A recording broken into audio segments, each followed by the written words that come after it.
Maayong adlaw kaninyong tanan. Dako ang akong kalipay nga kita magatuon gihapon sa pulong sa Ginoo. So gusto kong mangumusta kaninyong tanan. Daghang salamat sa mga tao nga mitabang aron nga kita makatuon sa pulong sa Ginoo nga si Jesus miingon nga bisag mahanaw ang kalibutan, ang iyang pulong dili mahanaw. So sa dili pa kita magsugod, atong ihatag ang tanan sa atong Ginoong Hesukristo. Magampo kita. Amahan namong langit nun, daghang salamat sa imong promise nga ang imong pulong bisan pa mahanaw ang kalibutan, bisan pa magguba ang kalibutan, ang imong pulong dili. Ginoo, tudlua kami sa paghatag og dakong importansya sa imong pulong. Hinaot po nga ikaw magauban kanamo karon. Hinaot po nga imong abrihan ang among kasing-kasing aron nga kami mahibalo sa imong itudlo karon. Sa ngalan sa atong mahal nga Ginoo nga si Jesucristo nga atong manluluwas. Amen.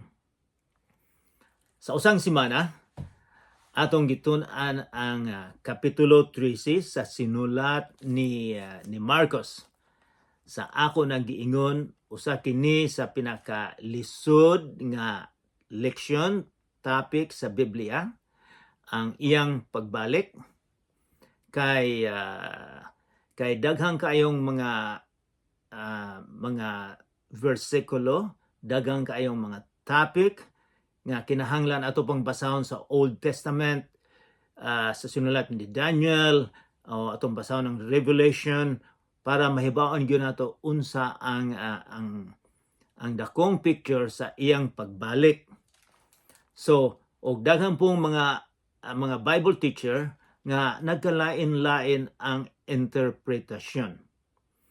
Apan ang ato gyung mahibawan nga si Jesucristo mobalik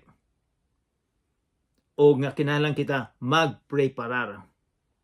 Daghang mga gitudlo sa atong Ginoong Jesucristo unsa ang mga timailhan sa iyang pagbalik. So sa versikulo 13, sa pagsugod sa katunga sa versikulo 13, atong gitun-an dito ang mga timailhan sa iyang pagbalik. Timailhan sa katapusan sa atong kalibutan. So ang timailhan nga gihatag sa atong Ginoong Jesucristo dinhi nga gera, magkadaghan ang gera. So duol na siyang mobalik, magkadaghan kayo ang gera. Ang gera bisag sa unang panahon di na nay gera, di na nay gubat. Apan karon gani sa atong tape record niini, naay gera sa Ukraine, daghang patay. Dito sa Israel, daghang patay, daghang gera gihapon, mga Palestinians, mga almost 60,000 ang patay. Karon dito sa ubang lugar sa Africa, naay gera karon sa Pakistan, sa India. Sa pagbalik ni Jesus, magkadaghan ni.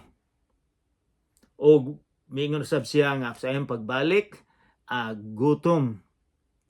So mugrabe ang gutom sa Africa, sa Asia, sa unang panahon, bisag karon sa Africa, naagi hapoy daghang mga taong gigutom. Daghang mga tao nga moadto sa mga lugar nga adunay mga trabaho.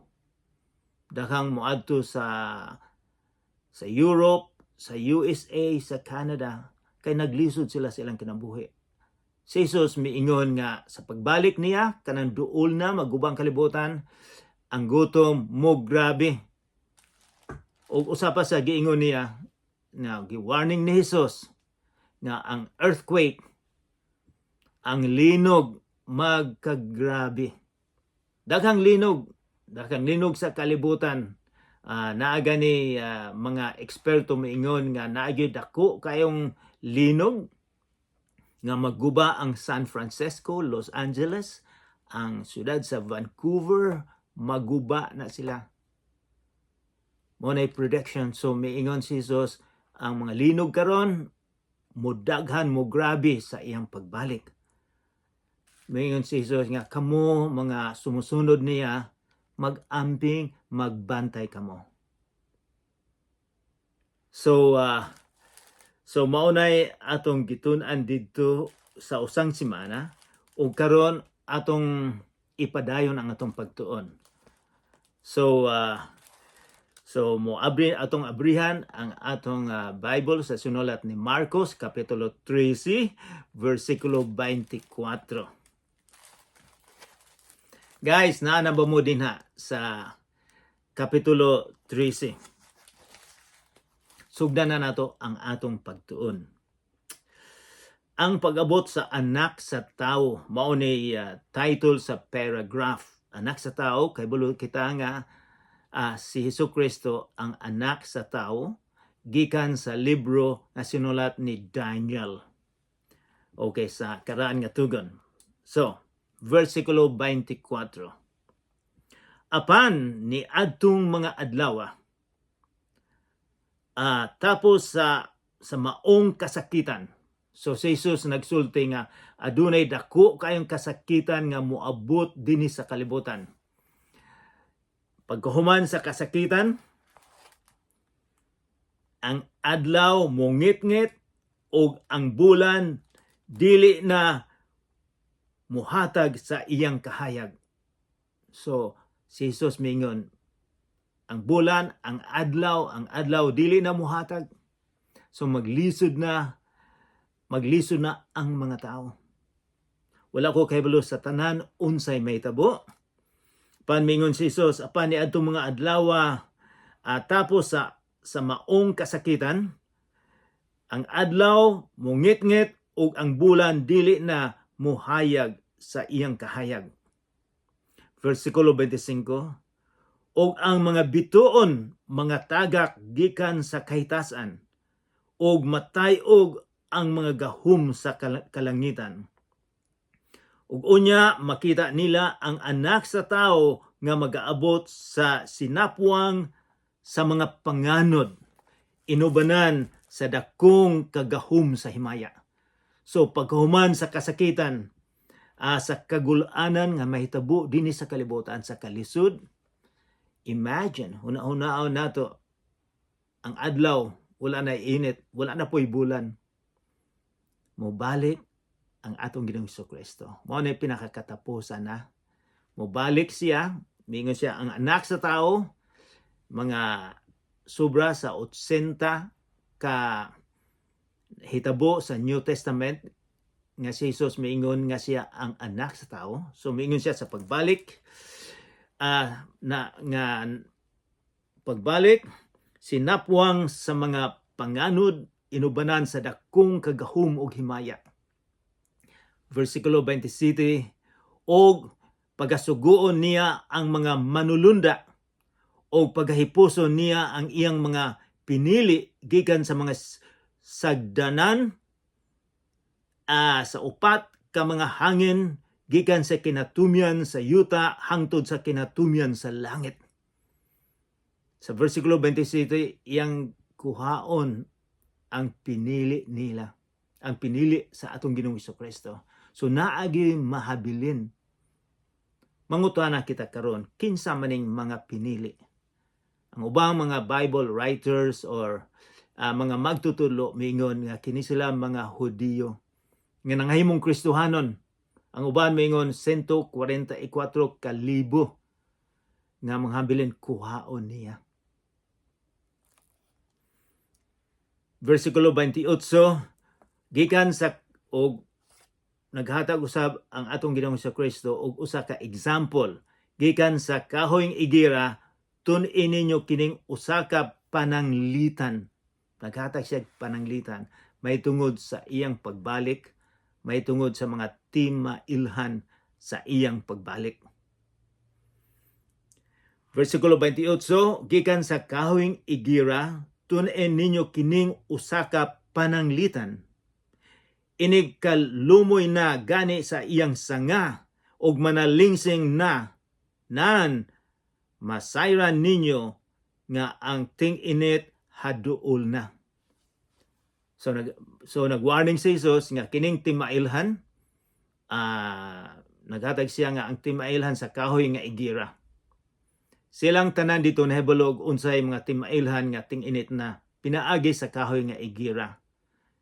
Si Jesus usab sa ayang pagbalik gahatag usab siya mga timailhan sa ato nang natun-an sa unang mga chapter sa versikulo sa chapter 13 nga may tungod sa gobat, magkadaghan ang gobat, ang gutom, magkagrabe ang earthquake, linog, magkagrabe. Mingon siya, timani ninyo ng haduol na. And then verse 29, maingon man usab kiniini. Inigkakita na ninyo ni ining mga butanga nga magkahitabo nan inyong masayran nga haduol na siya. Anaa na gayod sa mga pultahan. Verse 30, sa pagkatinuod, magaingon ako kaninyo. So, adunay pulong nga gigamit sa atong Ginoong Hesukristo pagkatinuod. Kinsa may source, kinsa may sinugdanan sa tinuod, si Jesus lamang. Yan siya, sa pagkatinuod, magaingon ako kaninyo nga sa dili pa mahanaw kining kalibutana. Sa dili pa mahanaw kining kaliwatana, magahitabo gayod kining tanang mga butanga. Ang langit ug ang yuta mga hanaw. Apan ang akong pulong dili mahanaw. Kinsa man ni Jesus nga moingon nga bisag mahanaw pa, bisan pag mahuman ang kalibutan, maguba ang kalibutan, mingon siya ang iyang pulong dili mahanaw.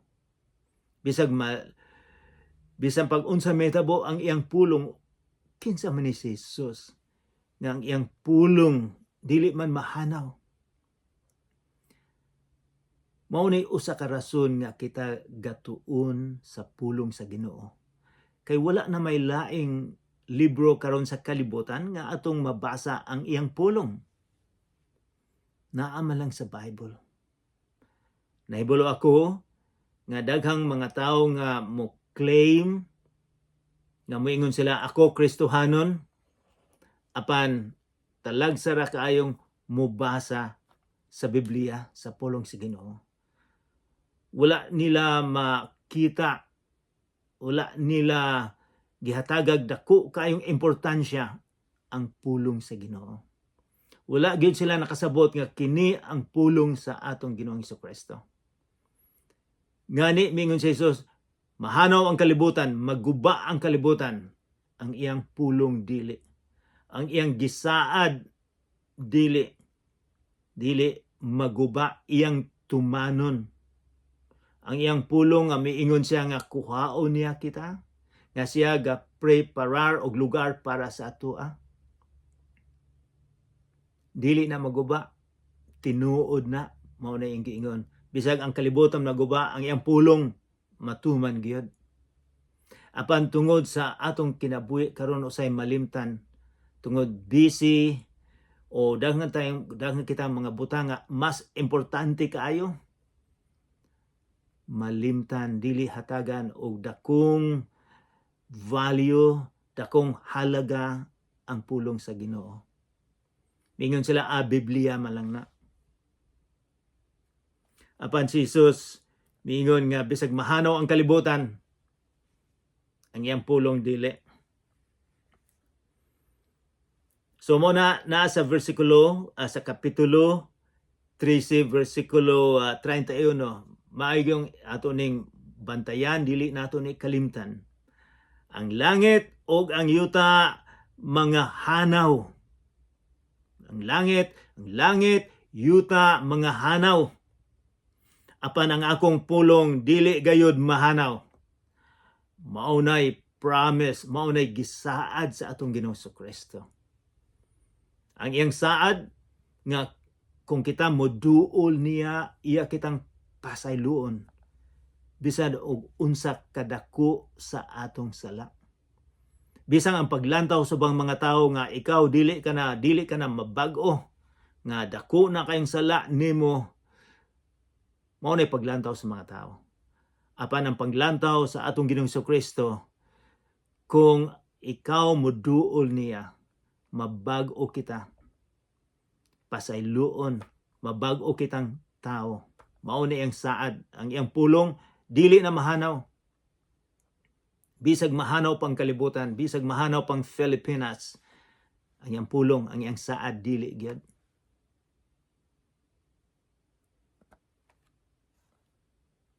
Versikulo 32. Apan mahitungod sa maong adlaw o takna. So, si Jesus nag-mention gihapon sa topic sa iyang pagbalik ni anang adlaw. Apan mahitungod sa maong adlaw o takna, unsang orasa nga mobalik siya, walay nasayod niini, bisan pa ang mga manulunda sa langit, bisan pa ang anak siya gawa sa amahan lamang. O kining versikulo 32, kay mo gigamit ni sa ubang mga tao, muingon sila, si tanawa, si Jesus wala may balok kung kanu siya mobalik. Dili di siya Ginoo kay wala man sa kahibalo. Ila kining gamay nga versikulo, ila ning himon nga dako kaayo nga si Jesus miingon nga wala siya nahibalo. Sigurado kami nga siya tao lamang kay wala man siya kahibalo.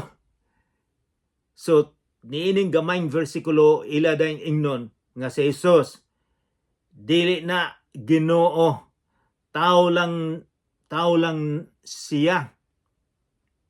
Kalimtan nila ang ubang mga daghang kaayong mabasa sa Biblia nga si Jesus Ginoo.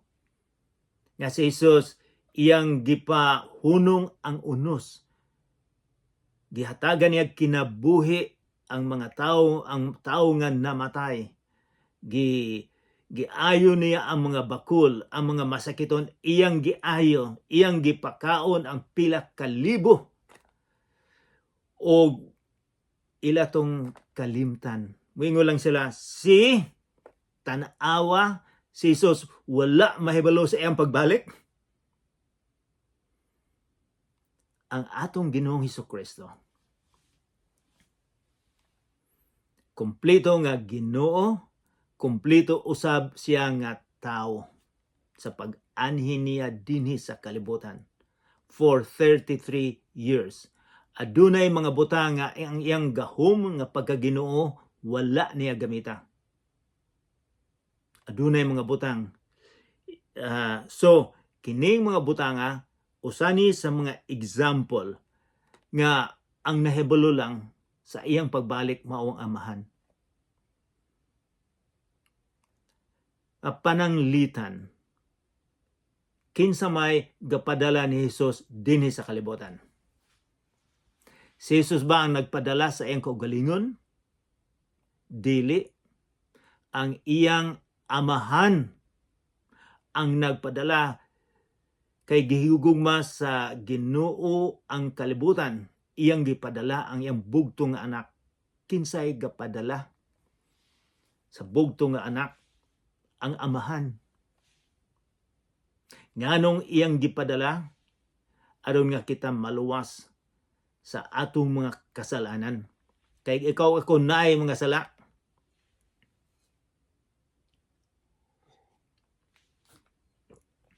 Kinsa may mangutana kita? Kinsa may nagpakamatay dito sa Kalbaryo? Kinsa may nagpalansang dito sa cross? Aron nga kuhaon ang atong sala nga ilansang usab dito ug ang iyang pagkamatarong iyang ihatag kanato. Kinsa may gapalansang dito sa cross? Ang atong Ginoong Hesukristo, dili ang amahan. So, lain-lain ang ilang trabaho, but they are equal in power. usa ang Ginoo, tulo ang persona. Usa ni siya mga reason nga ang mga daghang mga Kristohanon motuo nga usa lang ang Ginoo gyud apan tulo ka personalidad. So gamito nila ni versikulo 32, apan may tungod sa maong adlaw utak na wala masayod ni ini bisan pa ang mga manulunda sa langit, bisan pa ang anak, gawas sa amahan lamang. So miingon siya, mubalik gyud siya. Verse 33, then manay importante nga sa tanan natong gitun-an. Miingon siya, pagbantay. Naipulong gyud nga pagbantay. Pagbantay, pagtukaw kamo. First, miingon siya, pagbantay, pagtukaw. Pagbantay, pagtukaw kamo, kay wala kamo masayod sa panahon nga magakahitabo kini. So, miingon siya, magbantay kita, magtukaw, kay wala kita mahibalo kung kano sa mubalik ang atong Ginoong Hesukristo. So, ang uban ga anaga ni na versikulo nga si Jesus moabot murag kawatan. Wala ka kay balog ang mga kawatan usahay, ang kawatan wala kay balog nga muani sa inyong balay. Manguha sa pila na kapanahon karon, pila ka tuig karon dinhay mga kawatan nga misulod sa among balay. Gikuha nila ang daghang ang gikuha nila. O bisang akong sakyanan, ang among sakyanan gikuha nila. Kay wala man may magbantay. Sa wala kami, dinhay among giadto, misulod ang mga kawatan. Sumingon siya, ang pagbalik usab sa atong Ginoong Hesukristo, wala ta mahibalo. Pero sumingon siya, pagbantay, pagtukaw. Unsa may ipasabot ni Jesus nga ang mga sumusunod niya kinahanglan magbantay. Unsa may pagbantay? Wala ba kitay buhaton? Pagtukaw? Unsa may ipasabot ni giingon ni Jesus? Unsa may atong himuon di ay? Nga kung giinang kang magbantay ka, unsa may imong himuon karon? Kung ikaw ang tinuod nga sumusunod ni Jesus, unsa may imong buhaton sa imong abilidad, sa imong panahon, sa imong kwarta? Imo ba ning gamiton sa imong kaugalingon lamang? O imong gamiton sa pag-alagad sa Ginoo? O nang pagbantay kamo gamiton ninyo ni. Dili lang nga mga tulog ang Kristohanon, dili lang nga musimba sa usa ka semana, usa ka adlaw, or moabre sa ilang Biblia sa usa ka semana, usa ka adlaw. Mao ba nay pagbantay nga kung mobasa kita sa pulong sa Ginoo, makaduol kita kaniya nga atong mahibaw-an nga siya haduol na. So, importante ang gisulti sa atong Ginoong Hesukristo. Walay bisan kinsa nga nahibalo. Sa 1844, dinhay mga tao sa Amerika nga ilang gibasa ang libro ng Daniel ug miingon sila nga mubalik na si Jesus. Sa 1844, ilan ang gibaligya ang ilang mga balay, mga yuta, kay miingon sila mubalik ng adlaw. Dinhay mga pastor nga miingon mubalik na gyud. Apan wala mubalik ang atong Ginoong Hesukristo. So miingon siya, magbantay kamo usab, magbantay kamo kay nganuman adunay daghang mga magtutudlo usab, mga tawo nga moingon nga mobalik na si Jesus. Ibaligyan ninyong yuta. Mobalik na siya. Daghang usab moingon nga si Jesus naa na didto sa usa ka bukid o sa usa ka syudad sa Mindanao o hain pa nang dapita. Mingon si Jesus, pagbantay gyud mo kay daghang manloko. Diri sa Amerika, dinay usa ka panahon sa 1978 tingali to. Dinay usa ka tawo nga relihiyoso kaayo. Na tungod sa iyang pagtudlo nga si Jesus mobalik na, nag-suicide ang mga tao. 800 ka mga tao ang namatay tungod sa iyang pagtudlo. Kini mga tao na wala magbantay. Daghang pang nahitabo sa Amerika nga ang naay mga magtutudlo miingon nga kung kaptan nimo ang poisonous nga mga ihalas, mga sawa, dili ka madutlan sa lala. Miingon si Jesus, pagbantay ka mo. Pagbantay ka mo sa mga tao nga moingon nga naa nako, nga mobalik nako. Pagbantay ka mo sa ilang pagtudlo. So kinahanglan gyud nga mobasa kita sa pulong sa Ginoo. Aron nga dili kita malingla, aron nga kita makabantay. And then pagtukaw, buti pasabot siguro nga pagtukaw, spend time. Hatagan gyud panahon. Bisag unsa kita ka busy sa pagbasa sa pulong sa Ginoo. Kay importante kaayo miingon si Jesus, bisag mahanaw ang kalibutan, ang akong pulong dili mahanaw. So importante kaayo ni. Busa versikulo 35 again, busa pagtukaw kamo kay wala kamo masayod kano sa moabot ang agalon, or just a minute. Balik ko na akong 34, excuse me. Nalampasan nato ang versikulo 34. Mingon siya, sama kini. Aduna gyapoy example sa iyang pagbalik, mingon si Jesus, sama kini. Sa usa ka tawo nga mobiya sa iyang balay og mopanaw tapos makahatag og kagahom ngadto sa iyang mga ulipon. Sa matag usa diha sa iyang kaugalingong buluhaton og tapos makahatag sa magbalantay sa pultahan sa sugo sa pagtukaw. Busa, mingon si Jesus, pagtukaw kamo. Kay wala kamo masayod kano sa moabot ang agalon sa panimalay. Agalon, buot ipasabot si Jesus, wala kita maibalo kung kano sa. Mobalik sila. Pero pagtukaw, be prepared. Mag-prepare kita sa atong kinabuhi.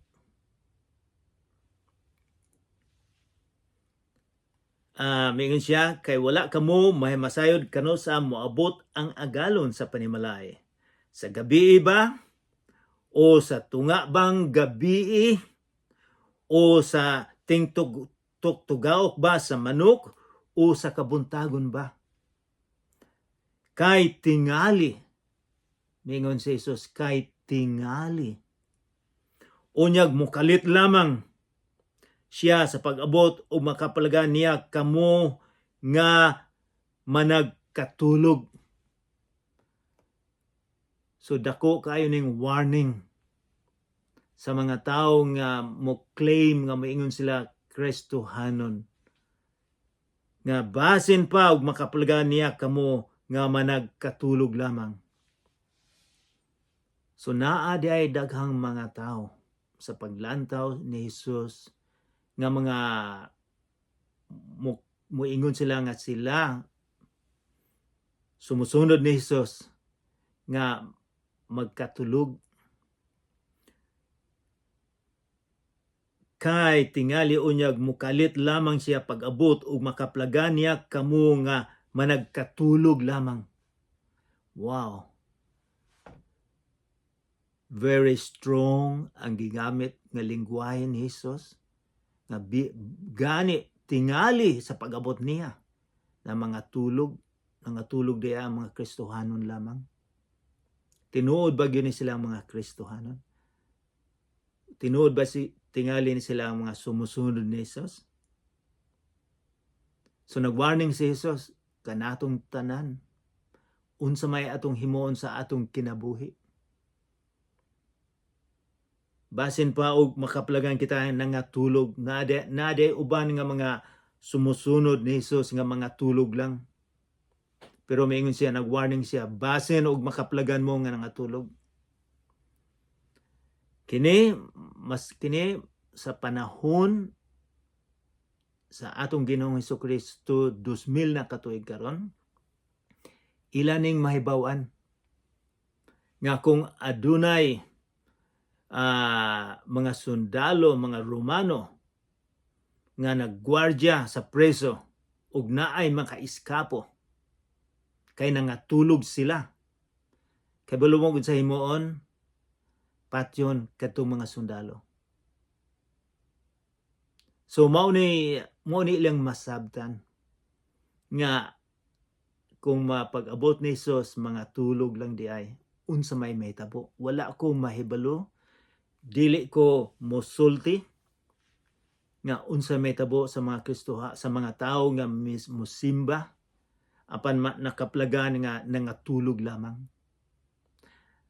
Ang magbabasa sa unang panahon mahibaw-an nila, nasabtan nila ang gisulti ni Jesus nga mamiligro ang mga sundalo nila nga nangatulog samtang ang mga preso nakaiskapo, or ang ilang general pag inspection sa preso nangatulog sila, dako kay problema nga mahitabo. So mao ni ilang masabtan. Kita usab ato ning masabtan nga si Jesus mobalik ug dili niya gusto nga kita magkatulog lamang, nga ang Kristohanon walay buhaton, walay makita nga pag-alagad sa Ginoo, wala magsakripisyo sa Ginoo. And then verse 37, og ang akong ginaingon kaninyo ginaingon ko na, ginaingon na sa tanan, pagtukaw kamo. So pagtukaw, magampo kita kung unsa may buhaton nato ni ining pulong ni Jesus nga maingon, pagtukaw kamo. Siya ang makahatag sa imong kasing-kasing ug sa akong kasing-kasing. Unsay buot ipasabot ni ining pagtukaw kamo. Kay dili ko gusto nga pagbalik nako nangatulog kamo. Magampo kita. Amahan namong langit no, daghang salamat sa imong gitudlo kanamo karon, daghang salamat sa imong gi-warning, sa imong pasidaan nga ikaw mobalik. Ginoo, daghang nang hitabo sa kalibutan karon, na gubat, kagutom, daghang pang mga nahitabo. Ginoo, tudloa kami sa pagbantay kay ikaw duol nang moabot. Hinaot pa unta nga imo kaming tudluan sa unsay buot ipasabot sa pulong nga pagbantay, pagtukaw. Unsaon namo pag-alagad karon kanimo, Lord. Pasayloa kami sa among mga kasalanan. Ubani kami sa among pag-alagad nga na kanimo. Nagaampo usab ako sa mga tawo nga nagkasakit karon, sa mga tawo nga adunay dako kaayong problema sa ilang kinabuhi. Ginoo, hinaot po nga sila moduol nga na kanimo. Ginoo, ubani kami karon, daghang salamat sa imong pulong. Sa ngalan ni Jesucristo nga among manluluwas. Amen.